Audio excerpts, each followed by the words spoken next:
ಒಂದು car accident ಇವರನ್ನ ಪದ್ಮಶ್ರೀಯತ್ತ ಕೊಂಡೊಯ್ಯುತ್ತದೆ. ಇವರು ದೇವಕಿ ಅಮ್ಮನವರು. ಇವರ ವಯಸ್ಸು ಈಗ 92 ವರ್ಷಗಳು. ಸುಮಾರು 40 ವರ್ಷಗಳಷ್ಟು ಹಿಂದಿನಿಂದ ಇವರು ತಮ್ಮ ಮನೆಯ ಹಿಂಭಾಗದಲ್ಲಿ ಹಲವಾರು ತರದ ಗಿಡ ಮರಗಳನ್ನ ನೆಟ್ಟು ಬೆಳೆಸಲು ಆರಂಭಿಸಿದ್ದರು.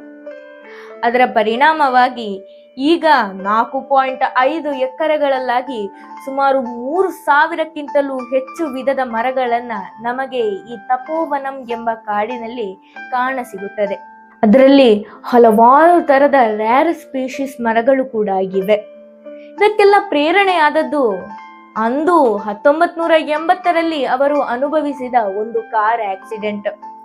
ಅದರ ಪರಿಣಾಮವಾಗಿ ಅವರು 3 ವರ್ಷಗಳಷ್ಟು ಕಾಲ ಬೆಡ್ ರಿಡನ್ ಆಗಿ ಕೂಡ ಇದ್ದರು.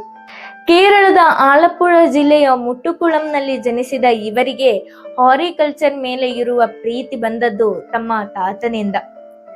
ಮದುವೆಯ ನಂತರ ಭತ್ತದ ಕೃಷಿಗಳಲ್ಲೂ ತೊಡಗಿಕೊಂಡಿದ್ದರು ಇವರು. ಆಕ್ಸಿಡೆಂಟ್ ನಂತರವೂ ಕೃಷಿಯ ಮೇಲೆ ಇರುವ ತಮ್ಮ ಪ್ರೀತಿ ಅವರಿಂದ ಇದನ್ನ ಮಾಡಿಸಿತು. ಇವರ ಈ ಸಾಧನೆ ಮುಂದಿನ ಪೀಳಿಗೆಗೂ ಪ್ರೇರಣೆಯಾಗಲಿ ಎಂದು ಆಶಿಸೋಣ.